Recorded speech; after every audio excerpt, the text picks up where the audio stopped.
بدلے بدلے بدلے زندگی زیتون ٹی وی۔ اس واقعے نے میری زندگی پر بہت بڑا اثر ڈالا۔ اس واقعے کو بعد میں آپ پوری طریقے سے مولوی صاحب سے بھی سن لینا۔ یہ سورہ معارج ہے غالباً، جو نوجوان لڑکے کا ذکر ہے، جس میں وہ سورہ بروج وہ ایک نوجوان لڑکے کا قصہ ہے۔ ایک نوجوان لڑکے کا قصہ ہے کہ اس کے گھر والے اس کو ایک جادوگر کے پاس بھیجتے تھے۔ راستے میں اس کو ایک اللہ والا مل گیا۔ اس نے کہا اس جادوگر کے پاس مت جا، تم میرے پاس بیٹھ، میں وہ تجھے سب کچھ سکھاؤں گا جو تجھے زمین اور آسمان کا بادشاہ بنا دے گا۔ خیر یہ اس نیک آدمی کے پاس بیٹھتا تھا، اور اس کے بعد جب جادوگر کے پاس جاتا تھا، جادوگر اس کو پیٹتا تھا کہ تو اس نیک آدمی کے پاس کیوں جاتا ہے۔ ہوتے ہوتے ہوتے ہوتے ہوتے ہوتے یہ بات بادشاہ تک پہنچ گئی۔ اس لڑکے کی بات بادشاہ تک پہنچ گئی۔ یہ پورا واقعہ آپ جو ہے یہ بعد میں مولانا سے سن لینا، بڑا عجیب واقعہ۔ اس لڑکے کو اللہ نے عجیب طاقتیں دی۔ یہ جو جس نیک آدمی کے پاس یہ جاتا تھا، اس نے کہا دیکھ بادشاہ کو نہ بتانا کہ تو میرے پاس آتا ہے، بادشاہ کو نہ بتانا۔ خیر جب بادشاہ نے اس لڑکے کو بلایا، پیچھے سے یہ جادوگر بھی آ گیا۔ اس نے کہا یہ جو لڑکا ہے نا، یہ میرے پاس آنے کے بجائے اس نیک آدمی کے پاس جاتا ہے۔ بادشاہ نے اس کو مروا دیا اور اس لڑکے کو بھیجا کچھ سپاہیوں کے ساتھ پہاڑ کے اوپر کہ جاؤ جا کے اس کو پہاڑ سے نیچے پھینکو۔ تو جب یہ سپاہی اس لڑکے کو پہاڑ کے اوپر لے کر گئے، اس نے وہاں پر جا کر اللہ کے نام کو پکارا، کچھ اس طرح کے کہ حسبی اللہ، کچھ اس طرح کی دعا پڑھی اس نے۔ تو کیا ہوا کہ وہ پہاڑ ایسا لرزا کہ یہ سپاہی نیچے گر گئے، یہ لڑکا واپس آ گیا گھوم کے۔ بادشاہ نے اس کو کہا کہ تو بچ کیسے گیا، کیا ہوا؟ اس نے کہا وہاں جا کے میں جس کو اپنا رب مانتا ہوں، میں نے اس کو پکارا تو میرے رب نے ان دو کو تو مار دیا، مجھے بچا لیا۔ اب بادشاہ نے مزید سپاہیوں کے ساتھ اس کو کشتی میں بٹھا کے سمندر میں بھیجا کہ سمندر میں جا کے یہ ڈبویا جائے، سمندر میں جا کے ڈبویا جائے۔ تو اب جب یہ وہاں پہنچا، وہ جو سپاہی اس کو ڈبونے لگے، اس نے پھر اللہ کا نام لیا، اللہ کو پکارا، کشتی عجیب طریقے سے ہلی، یہ تو بچ گیا، سپاہی نیچے گر گئے، سب گر کے نیچے ڈوب گئے۔ یہ پھر گھوم کے واپس آ گیا بادشاہ کے پاس۔ بادشاہ نے کہا کیا ہوا؟ کہا کچھ نہیں، میں نے اپنے رب کو پکارا، میرے رب نے مجھے تو بچا لیا، ان دو کو نیچے پھینک دیا۔ پھر اس سے پہلے کہ بادشاہ اگلی بات کرتا، اس نے بادشاہ سے کہا تو مجھے مارنا چاہتا ہے تو مجھے مارنے کا ایک طریقہ ہے کہ تو میرے ترکش میں سے تیر نکال کے اس کو چلا اور بے اسمک اللہم میرے رب کا نام لے کر شروع کر، میری کنپٹی پہ مار، میں مر جاؤں گا، لیکن میری شرط ہے کہ جتنی تیری رعایا ہے اس کو جمع کر لے، اپنی ساری رعایا کو جمع کر کے ان کے سامنے اس کام کو کر۔ بادشاہ نے کہا جی ٹھیک ہے۔ اب بادشاہ نے اس کے ترکش میں سے تیر نکالا، سامنے خلقت ایک موجود، بادشاہ نے بسمک اللہم کہہ کر یوں جو کر کے جو تیر مارا، یہ تیر اس کے یہاں سے لگ کے یہاں سے باہر نکل آیا، یہ لڑکا وہیں مر گیا۔ سارے کے سارے مجمع نے جو دیکھا کہ اس کے اللہ کے اندر اتنی طاقت ہے، سارے کے سارے مجمع نے کہا کہ بھائی ہم اس رب کو مانتے ہیں جس رب کو یہ لڑکا مانتا تھا، سب کے سب ایمان لے آئے۔ اور پھر ایک لمبا واقعہ کہ اس بادشاہ نے پھر غصے میں آ کے ان کو آگ میں پھینکنا شروع کیا، لیکن اس لڑکے کی اس قربانی کے اوپر سارا کا سارا مجمع ایمان لیا۔ میں یہ نہیں کہہ رہا کہ تم اور میں یہ قربانی دیں۔ تو اس لڑکی کی کامیابی کیا تھی؟ اپنی جان دے دی، لیکن اپنی جان دینے کی وجہ سے سارا کا سارا مجمع جو تھا وہ مسلمان ہو گیا۔ ہم نے بھی یہی کرنا ہے۔ پھر حضرت عمر رضی اللہ تعالیٰ عنہ نے اپنے دور میں اس لڑکے کی قبر کو ڈھونڈوایا، اس لڑکے کی قبر ملی، پھر اس لڑکے کی قبر کو شفٹ کیا، کیونکہ لوگوں کو پتا تھا اس کا، وہاں سے اس کو جب شفٹ کیا، جب اس کی قبر کھولی تو دیکھا وہ لڑکا ویسے ہی سالم لیٹا ہوا ہے، یہاں اس کے تیر لگا ہوا ہے، زمین کی جو مٹی تھی اس نے اس کے جسم کو نہیں کھایا۔ تو یہاں نوجوان لڑکے بیٹھے ہیں، بھائی بتاؤ اس امت کے لیے کون قربانی دے گا؟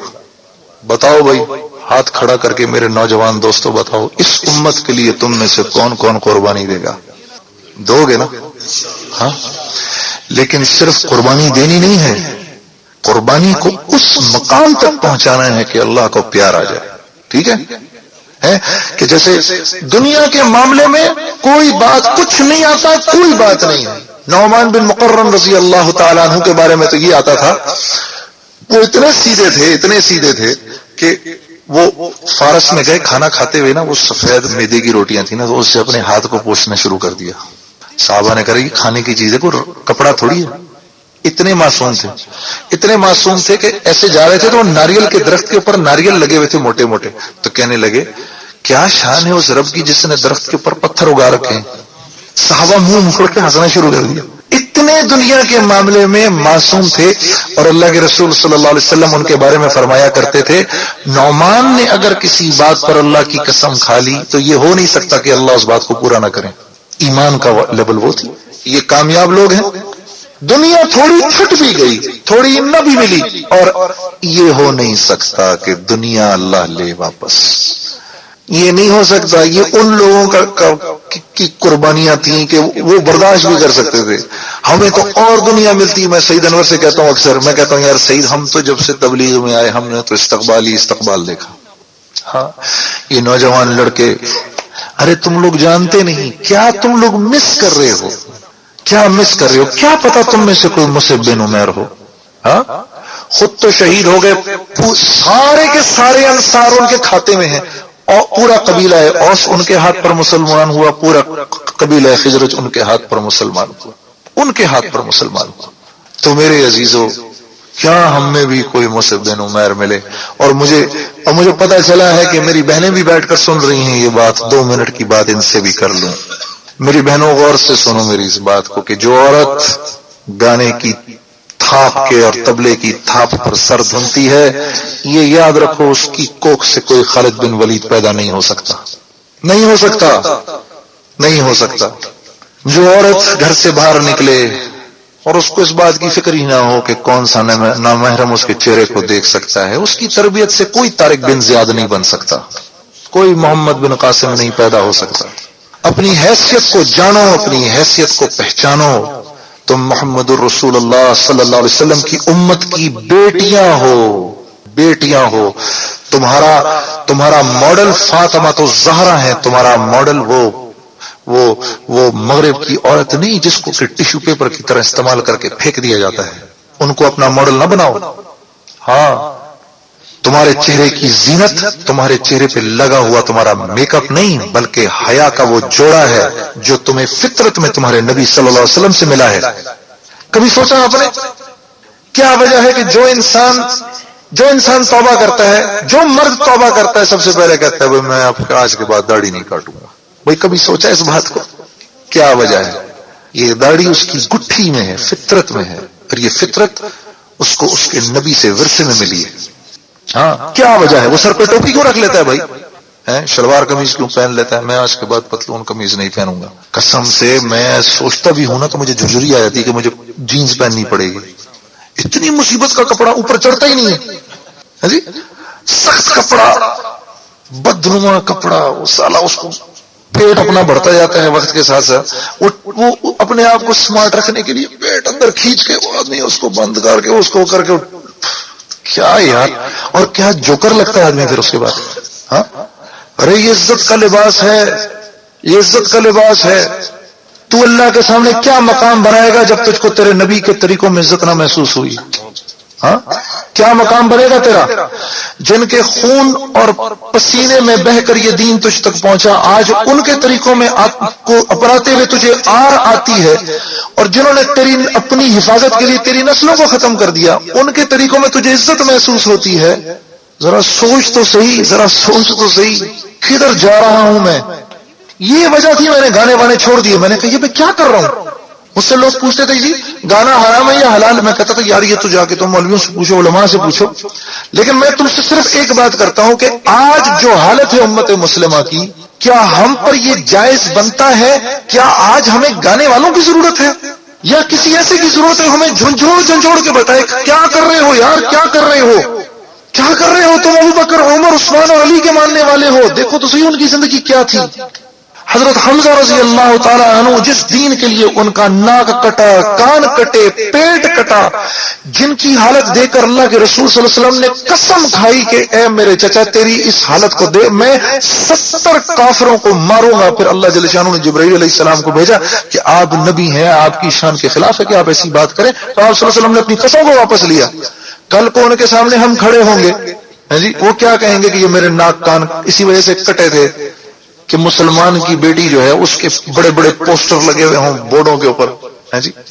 میں ادھر فیصل آباد گیا, فیصل آباد وہ چلو لاہور ہوتا, فیصل آباد میں کیا دیکھ رہا ہوں, ارے اچھا بھلا ہے شہر یار, اچھے بڑے دیندار لوگ وہاں پر, اتنا بڑا بورڈ, موٹر سائیکل کی تصویر پہ عورت کو بٹھایا ہوا ہے. وہ کیا کر رہی ہے وہاں پر؟ موٹر سائیکل سے کیا تعلق ہے عورت کا بھائی؟ یہ آپ دیکھو, یہ میری سوچ ہے, یہ ہنسنے کا مقام نہیں, چیخ چیخ کے رونے کا مقام ہے. آج اگر تیرے دل میں اس بات کا درد نہیں ہے کہ اللہ کے رسول صلی اللہ علیہ وسلم کی امت کٹ رہی ہے میرے عزیز, تو پھر اللہ کے حکم کے آنے کے انتظار میں بیٹھ, پھر دیکھ تیرے ساتھ کیا ہوتی ہے. ہاں تھوڑی ہمت کرو, تھوڑی ہمت کرو. بہت دن گزار لیے گھر میں بیٹھ بیٹھ کے, بہت دن گزار لیے. حضرت ابو ایوب انصاری رضی اللہ تعالی عنہ, کیا 88 سال کی عمر, اتنی جی 88 سال کی عمر, بیمار بستر پر لیٹے ہوئے ہیں, اور مسلمانوں کی فوج کا سپہ سالار جو قسطنطنیہ پر ابھی چڑھائی کرنے والا ہے پوچھ رہے حضرت کیا حکم ہے, کیا حکم ہے میرے لیے, آپ کے بارے میں کیا حکم ہے؟ کہا میں اسی طرح جاؤں گا, اور جب میرا انتقال ہو جائے تو اسی چارپائی پر میری اس لاش کو پڑے رہنے دینا اور ہراول دستے کے ہاتھ میں دینا, تاکہ قیامت کے دن جب میں اللہ کے سامنے کھڑا ہوں تو میں اللہ سے کہوں یا اللہ جب تک میں زندہ تھا تیرے راستے میں نکلا رہا, جب مجھ کو موت آئی تو میری لاش بھی تیرے راستے میں نکلی رہی. اور اسی طرح انتقال ہوا, اور قسطنطنیہ کی جو قلعے کی جو فصیل تھی اس کے نیچے حضرت ابو ایوب انصاری رضی اللہ تعالیٰ عنہ کی قبر مبارک تھی. اور بعد میں کچھ 100-150 سال کے بعد کوئی وہاں پر کوئی حاکم آیا, اس نے پھر کچھ علماء کو جمع کیا اور کہا کہ یہاں مجھے ڈھونڈ کے دکھاؤ ابو ایوب انصاری کی قبر کدھر ہے. پھر وہ رات کو بیٹھے, رات کو 1 رات لگی, 2 راتیں 3 راتیں لگیں. پھر علماء نے بتایا کہ بھئی فلاں رات کو ہم نے آسمان سے نور کے ایک ہالے کو نیچے آتے ہوئے دیکھا, ہمارا غالب گمان یہ ہے کہ ابو ایوب انصاری کی قبر یہاں ہے. ہم ان کے ماننے والے ہیں جنہوں نے ایسی ایسی قربانیوں کی مثالیں قائم کی میرے عزیز.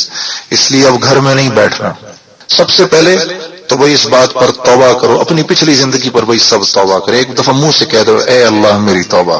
اب میں آپ کو بات ختم کرتا ہوں, حاجی عبدالوہاب صاحب کا پیغام آپ کو دیتا ہوں, اور میں حاجی صاحب کو فون کر کے بتاؤں گا حاجی صاحب آپ کا پیغام میں نے بعینی ہی لوگوں تک پہنچا دیا. حاجی صاحب نے کہا ان سے کہو 3 نیتیں کریں. ایک تو پچھلی زندگی پر سب کے سب توبہ کریں بھائی, تو سب کے سب توبہ کر لو پچھلی زندگی پر, ٹھیک ہے جی. دوسرے حاجی صاحب نے کہا مجھے کہ ان سے یہ کہو کہ یہ اس ملک میں مال کمانے کی نیت سے گئے ہیں, ٹھیک ہے, مال کمانے کی نیت سے گئے ہیں, تو ان سے کہو اس نیت کو بدلیں, یہ بڑی خطرناک نیت ہے. ہاں ان سے کہو یہ نیت یہ کریں کہ ہم تو اللہ کے رسول صلی اللہ علیہ وسلم کی زندگی لے کر یہاں پر آئے ہیں, اور یہ زندگی جو ہے یہ ہم مارکیٹ کریں گے, اور اس ہماری زندگی کو دیکھ کر جو غیر مسلم ہیں وہ اس زندگی کی طرف کھنچے ہوئے چلے آئیں گے. تو بھئی سب اپنی نیتیں بدل لو, بھئی یہاں مال کمانے ہم نہیں آئے, ہم تو اللہ کے رسول صلی اللہ علیہ وسلم کے سفیر ہیں, آپ کے نائب ہیں, اور ہم آپ صلی اللہ علیہ وسلم کی زندگی لے کر یہاں پر آئے ہیں. ٹھیک ہے بھئی, سب نے یہ نیت کر لی, اور پھر اللہ جل شانہ خود کھلائیں گے پلائیں گے, وہ اللہ کا اپنا ایک نظام ہے. اور کہا فرمانے لگے تیسری ان سے نیت یہ کرواؤ کہ اے اللہ تو نے ہم کو پیدا کیا, ہمارا مقصد یہ تھا کہ تیرے نام کو دور اور دیر تک لے کے جاتے, جو دین تو ہمارے لیے, جو دین تو نے ہمارے پاس رسول اللہ صلی اللہ علیہ وسلم کے ذریعے بھیجا, اس دین پر خود بھی عمل کرتے اور اس کی طرف لوگوں کو بھی بلاتے. اس کام کو ہم نے نہ کیا, اور اس کام کے نہ کرنے کو ہم نے گناہ بھی نہ سمجھا. اے اللہ تو ہمارے اس گناہ کو معاف کر دے. تو میرے عزیزو یہ بھی دعا کر لو سب کے سب, ٹھیک ہے جی. یہ تینوں نیتیں سب نے کر لی, الحمدللہ. اللہ جل شانہ آپ سب کا بیٹھنا قبول کرے. زیتون ٹی وی.